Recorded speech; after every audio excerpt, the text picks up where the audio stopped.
Hi guys, welcome two माय channel. आप सभी का मेरे चैनल में स्वागत है। आज मैं आप सभी के लिए बहुत ही प्यारा कजरी गीत लेकर आई हूँ जो कि शिव पार्वती का है। सुनिए, आप सभी पसंद आए तो लाइक शेयर करिएगा और जरूर सुनिएगा, पूरा फुल वॉच करिएगा। बहुत ही प्यारा है, सुनिए आप सभी।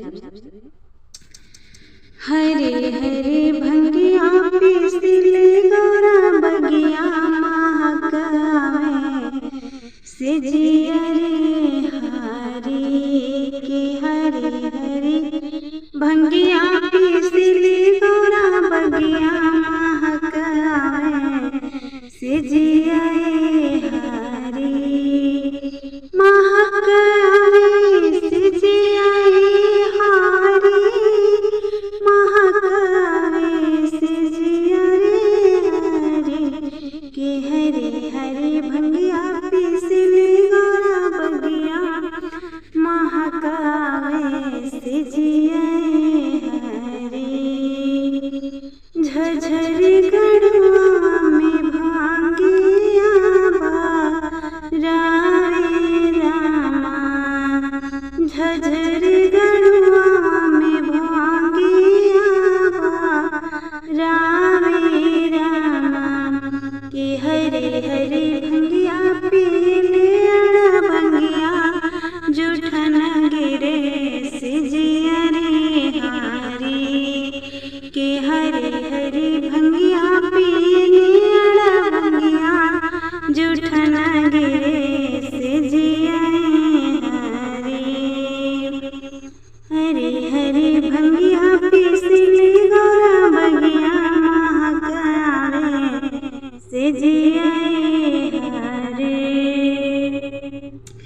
बेल की पतैया की बीड़ा बनायो हो रामा बेल की पतैया की पाना गायो हो रामा के हरे हरे बिड़वा चाबाड़ा भंगिया गौरा के गिरे से जिया हरे के हरे हरे पनवा चाबाड़ा भंगिया गौरा के गिरे से जिया हरे हरे हरे भंगिया पीसले गौरा बगिया महकावे से जिया हरे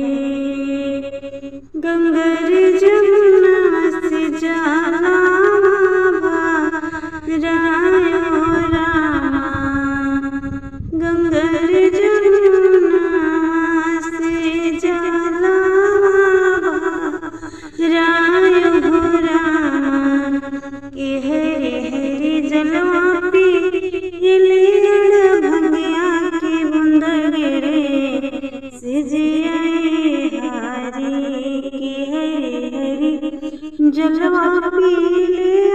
भंगिया के बूंद गिरे से जिया हरी के हरे हरे भंगिया पीसले गौरा बगिया गमकावे